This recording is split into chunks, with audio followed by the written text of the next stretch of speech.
Hello दोस्तों, हमारे YouTube channel में आपका बहुत बहुत स्वागत है। आज हम स्टार्ट करने वाले हैं भारतीय संविधान। आप किसी भी वीडियो एग्ज़ाम की तैयारी कर रहे हैं तो ये वीडियो आपके लिए बहुत ही हेल्पफुल रहने वाली है। इस वीडियो के थ्रू हम आज पहला चैप्टर स्टार्ट करेंगे, भारत का संवैधानिक विकास, और इसमें हम थ्योरी पढ़ेंगे और इसी चैप्टर की हम पीवाईक्यू क्वेश्चंस को लेके आएंगे ताकि आपकी अच्छे से प्रैक्टिस हो सके। और उन पीवाईक्यू क्वेश्चंस के थ्रू हम पूरे चैप्टर को बहुत अच्छे से कवर करने की कोशिश करेंगे ताकि आपको कहीं और से दोबारा पढ़ने की ज़रूरत ना पड़े और आपकी बहुत ही अच्छे से प्रैक्टिस हो जाए और आपको पता लग सके कि हमारे किस टॉपिक से किस टाइप के क्वेश्चन पूछे जाते हैं। दोस्तों, इस वीडियो में हम बहुत ही बढ़िया कंटेंट तैयार करके लाए हैं। आपका एक ही वीडियो में, इसी वीडियो के थ्रू ही पूरी पॉलिटी तैयार हो जाएगी। ठीक है, देखते हैं भारत के संविधान का विकास स्टार्टिंग कैसे होती है। आपको हम बता दें, 1757 ईस्वी की प्लासी की लड़ाई और 1764 ईस्वी के बक्सर के युद्ध को अंग्रेजों के द्वारा जीत लिए जाने के कारण बंगाल पर ब्रिटिश ईस्ट इंडिया कंपनी का शासन हो गया था। वह अपने अनुकूल बनाए रखने के लिए वह समय समय पर कई सारे उसने एक्ट पारित किए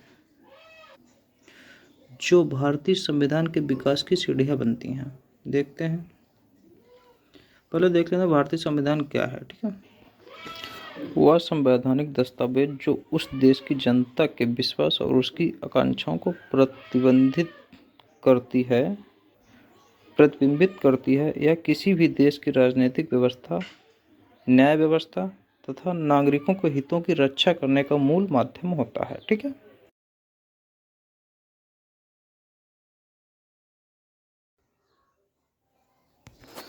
संविधान किसी भी देश का मौलिक कानून है जो सरकार के विभिन्न अंगों की रूपरेखा और मुख्य कार्य का निर्धारण करता है तथा इसके माध्यम से ही देश के विकास की दिशा भी निर्धारित होती है। ठीक है, देश की दिशा भी इसी के माध्यम से निर्धारित होती है। अगला देखते हैं, भारत में संवैधानिक निर्माण की प्रक्रिया क्या होती है। भारत में संवैधानिक विकास की प्रक्रिया ब्रिटिश शासन के दौरान शुरू हो गई थी। ठीक है, पहले ईस्ट इंडिया कंपनी 1773 से 1853 तक, फिर उसके बाद ताज की सत्ता स्थापित होने के बाद 1858 से 1947 तक विभिन्न अधिनियमों के माध्यम से इस दिशा में कार्य किया गया।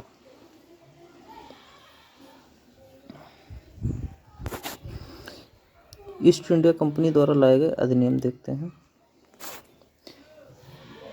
1773 का रेगुलेटिंग एक्ट, ब्रिटिश प्रधानमंत्री लॉर्ड नॉर्थ द्वारा गठित गुप्त कमेटी की सिफारिश पर इस अधिनियम के द्वारा पहली बार कंपनी के प्रशासनिक और राजनीतिक कार्यों को मान्यता दी गई। यहीं से भारत में केंद्रीय प्रशासन की नींव पड़ती है। प्रमुख प्रावधान क्या है। भारत के गवर्नर को गवर्नर जनरल पद नाम दिया गया तथा उसकी सहायता के लिए 4 सदस्य कार्यकारी परिषद का गठन किया गया। 4 सदस्य थे, फिलिप फ्रांसिस, क्लेवरिंग, मॉनसन और वारवेल का गठन किया गया।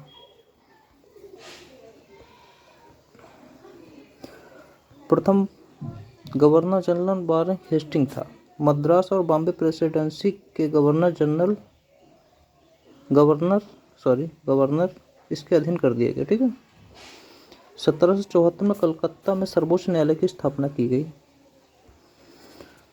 और उसमें मुख्य न्यायाधीश इलियास एम्पे और अन्य 3 न्यायाधीश हाइट, चैम्बर्स और लिविंस्टर थे। कंपनी के कर्मचारियों की निजी व्यापार करने और भारतीय लोगों से उपहार और रिश्वत लेना प्रतिबंधित कर दिया गया था। निदेशक के मंडल के सांसदों की संख्या 18 से बढ़कर 24 कर दी गई।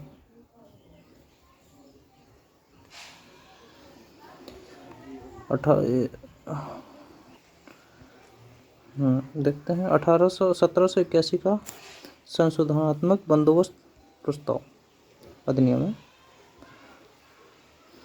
उच्च न्यायालय के अधिकार क्षेत्र स्पष्ट कर दिए गए। उच्चतम न्यायालय और सरकार को नियम और विनियम बनाते समय भारतीयों के रीति रिवाजों का भी अध्ययन रखना होगा।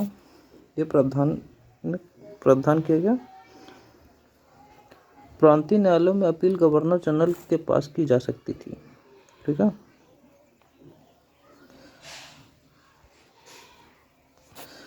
British India act 1784। कंपनी के राजनीतिक और व्यापारिक क्रियाकलापों को अलग कर दिया गया। इस अधिनियम के माध्यम से भारत में द्वैध शासन प्रणाली शुरू होती है। इस अधिनियम को ब्रिटिश ताज के स्वामित्व वाला पहला वैधानिक दस्तावेज कहा गया। इंग्लैंड में 6 संसदीय नियंत्रक मंडल की स्थापना की गई।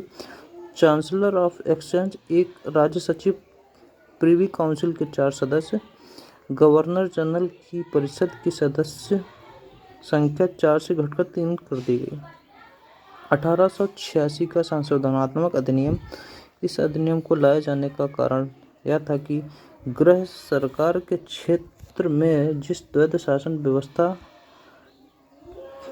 व्यवस्था की स्थापना हुई, इसके कार्यों में काफी विलंब, आपसी टकराव और रसाकसी की स्थिति उत्पन्न हो गई थी तथा फलतः यह अधिनियम लाया गया। लॉर्ड कॉर्नवालिस को गवर्नर जनरल और मुख्य सेनापति दोनों की शक्तियां प्रदान कर दी गई। गवर्नर जनरल को प्रथम सेनापति का सर्वोच्च सेनापति बना दिया गया।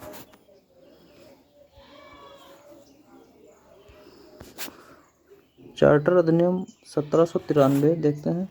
ब्रिटिश संसद द्वारा पारित प्रथम चार्टर अधिनियम था।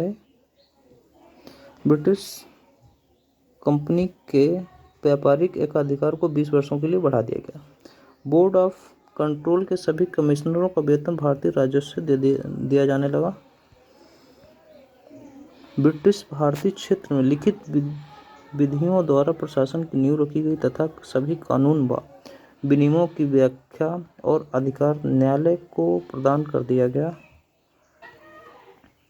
चार्टर अधिनियम 1813 ईस्वी देखते हैं।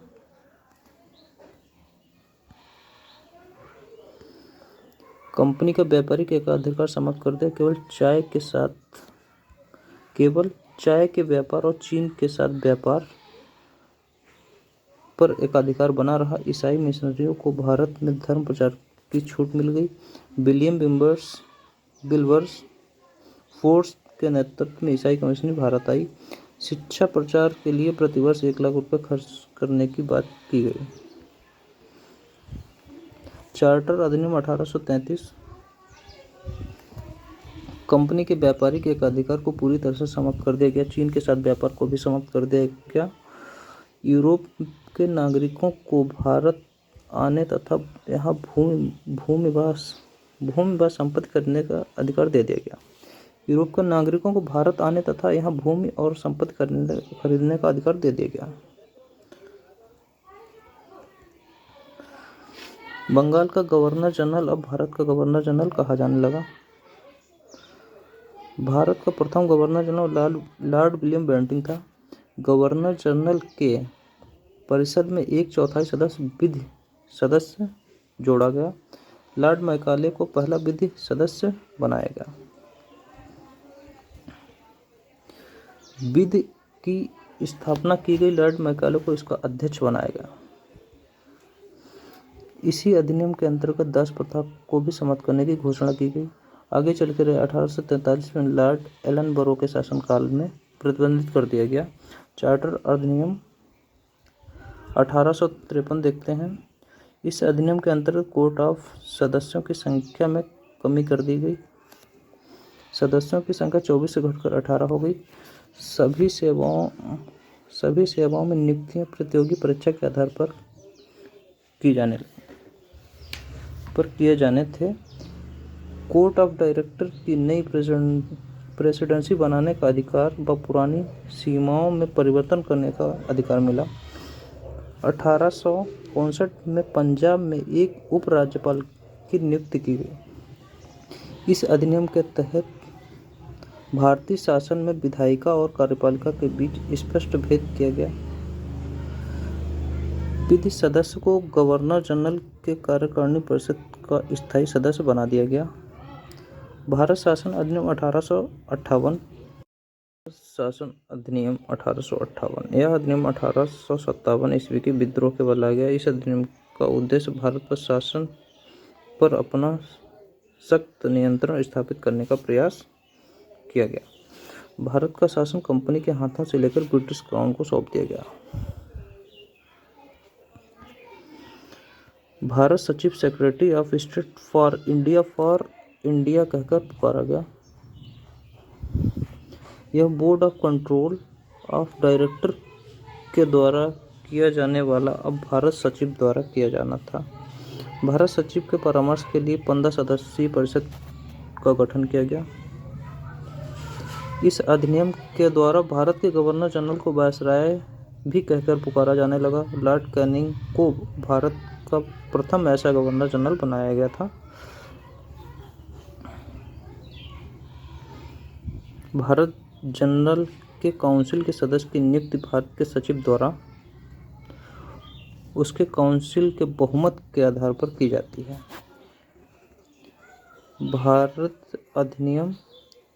भारतीय परिषद अधिनियम 1861 देखते हैं। इसके द्वारा पहली बार विभागीय प्रणाली तथा मंत्रिमंडलीय प्रणाली की नींव रखी गई। इसके द्वारा पहली बार लोक प्रतिनिधित्व के तत्व का चुटकी भर समावेश किया गया। ठीक है। पहली बार विधायी केंद्रीकरण की नींव रखी गई। वायसराय की परिषद में 5वें सदस्य का प्रावधान किया गया जो विधिवेत्ता होता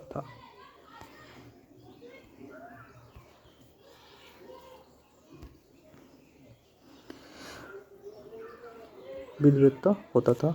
गवर्नर जनरल वायसराय को विशेष परिस्थितियों में पहली बार अध्यादेश जारी करने का अधिकार दिया गया। भारत परिषद अधिनियम 1892 में क्या देखते हैं, इसमें क्या है। निर्वाचित पद्धति का आरंभ तो पहली बार किया गया, किंतु निर्वाचन शब्द का प्रयोग नहीं किया गया था। गैर सरकारी सदस्यों को बजट पर विचार विमर्श करने तथा सार्वजनिक हित एवं सरकारी नीतियों के मामले में प्रश्न पूछने का अधिकार मिला। गैर सरकारी सदस्यों को प्रश्न पूछने का अधिकार नहीं दिया गया। भारतीय परिषद अधिनियम 1909 मार्ले मिंटो के सुधार नाम से जानते हैं। देखते हैं मार्ले मिंटो कौन थे। मार्ले मिंटो 1919 में लॉर्ड मार्ले इंग्लैंड में भारत के राज्य सचिव थे और लॉर्ड मिंटो भारत में वायसराय थे। ठीक है। पहली बार चुनाव का प्रावधान करने के साथ ही पृथक निर्वाचन मंडल का भी प्रावधान किया गया था। यह पृथक निर्वाचन मंडल केवल मुसलमानों के लिए ही था। ठीक है। विधानमंडल में सदस्यों को पूरक प्रश्न पूछने और बजट पर चर्चा करने की शक्तियां प्रदान की गई।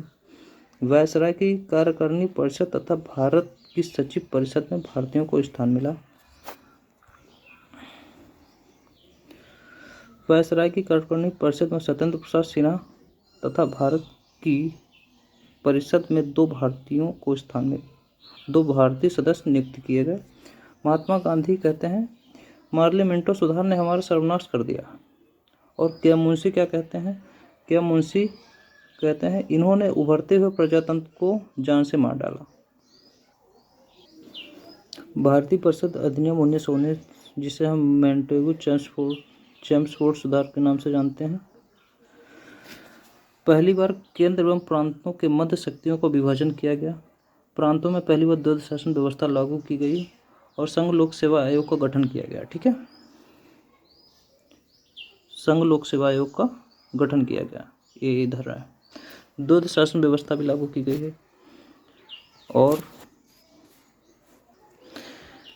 विधान पालिका प्रथम द्विसदनात्मक बनाई गई और अधिनियम के तहत 1923 में प्रथम बार आम चुनाव कराए गए। भारतीयों को प्रथम बार मताधिकार दिया गया।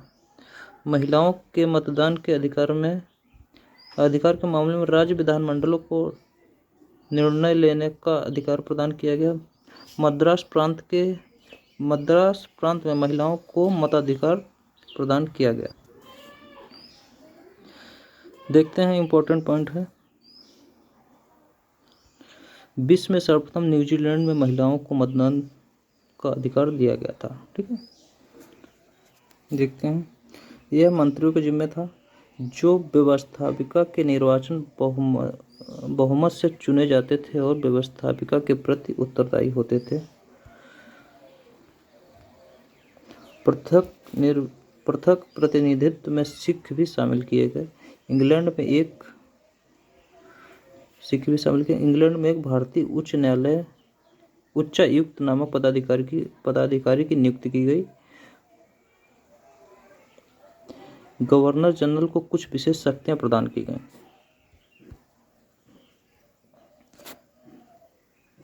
कुछ विषय बिना उसकी अनुमति के पुनः स्थापित नहीं किए जा सकते थे। वीटो की शक्ति गवर्नर को सौंप दी गई और यह किसी भी विधेयक और सम्राट की अनुमति प्राप्त करने की शक्ति दी। विधानमंडल द्वारा नामंजूर विधेयक को वही पारित कर सकता था। आलोचना बाल गंगाधर आलोचना करते हैं इस पे। असंतोषजनक, निराशाजनक, एक बिना सूरज का सवेरा बताया। केंद्र में सरकार अनुत्तरदायी ही बनी रही है। देखते हैं, भारत सरकार में 1935 महत्वपूर्ण विशेषता क्या है इसकी। लंबे प्रलेख वाला अधिनियम था। इसमें 321 धाराएं, 14 भाग तथा 10 परिशिष्ट तथा 10 अनुसूची शामिल थीं। यह प्रस्तावना रहित अधिनियम था। 1919 मॉन्टेग्यू चेम्सफोर्ड अधिनियम के तहत इसमें प्रस्तावना को शामिल किया गया। ठीक, प्रांतों में लागू द्वैध शासन व्यवस्था को समाप्त करके केंद्र में द्वैध शासन व्यवस्था लागू की गई। द्विसदनीय विधायिका की व्यवस्था लागू करने की बात की गई।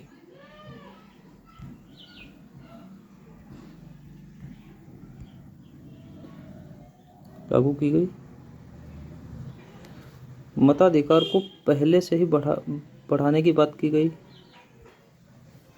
भारत में संघीय शासन की स्थापना की गई। विषय को बंटवारा सूची, राज्य सूची और समवर्ती सूची के अंतर्गत किया गया। संघ सूची के अंतर्गत 59 विषय और प्रांतीय सूची के अंतर्गत 54 विषय शामिल हुए और समवर्ती सूची के विषय के अंतर्गत 36 विषय रखे गए। ठीक है, अवशिष्ट अधिकार गवर्नर जनरल के अधीन रख दिए गए। एक संघीय न्यायालय की स्थापना की बात कही गई। दिल्ली में एक केंद्रीय न्यायालय की स्थापना को उपबंध किया गया।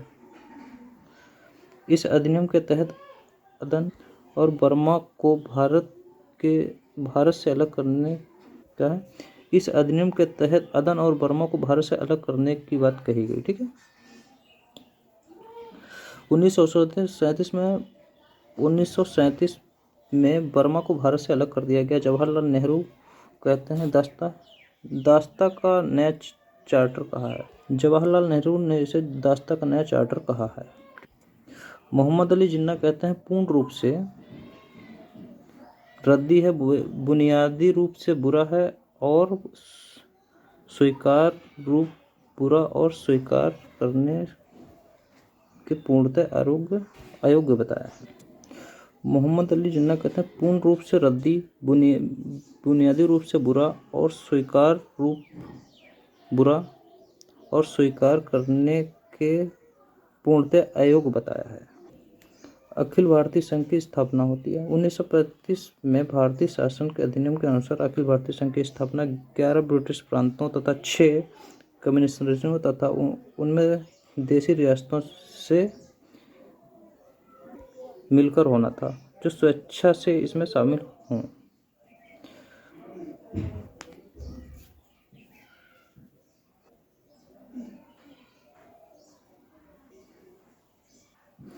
ब्रिटिश प्रांतों का संघ में शामिल होना आवश्यक था, किंतु देशी रियासतों को संघ में शामिल होना स्वैच्छिक था। भारतीय स्वतंत्रता अधिनियम 1947 से स्टार्ट करते हैं। 18 जुलाई 1947 को ब्रिटिश संसद में यह कानून लागू हुआ। भारत की अधीनता को समाप्त कर दिया गया और 15 अगस्त 1947 में प्रभावी ब्रिटिश भाग के दो नए और पूरी तरह से प्रभुत्व संपन्न उपनिवेश भारत और पाकिस्तान में विभाजित हो गए। ठीक है। दोनों देशों के मध्य सीमा निर्धारण के लिए साइरिल रेडक्लिफ की अध्यक्षता में आयोग का गठन किया गया। दोस्तों, भारत और पाकिस्तान के बीच एक सीमा रेखा है, इसको क्या कहते हैं? ठीक है, साइरिल रेडक्लिफ के नाम पर ही वो पड़ी है, जिसे हम रेडक्लिफ रेखा कहते हैं। ठीक है। भारत और चीन की सीमा रेखा को क्या कहते हैं, ये आप हमें कमेंट में बताएंगे। ठीक है। आगे देखें, दोनों देशों में गवर्नर जनरल के कार्यालय स्थापित किए गए। यह गवर्नर जनरल महारानी का प्रतिनिधित्व करेंगे। ठीक है। गवर्नर जनरल देश का संवैधानिक मुखिया और राज्यपाल राज्य का संवैधानिक मुखिया होगा।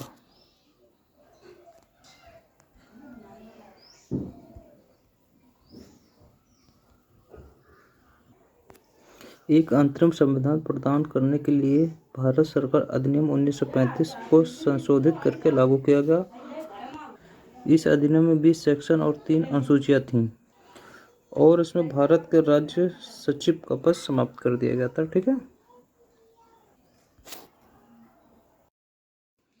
देखते हैं दोस्तों, भारत के प्रथम, अंतिम और गवर्नर जनरल और वायसराय।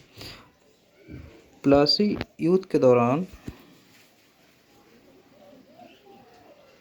प्लासी युद्ध के पश्चात रॉबर्ट क्लाइव को बंगाल का गवर्नर बनाया गया। लॉर्ड माउंटबेटन स्वतंत्र भारत के प्रथम गवर्नर थे। ठीक है।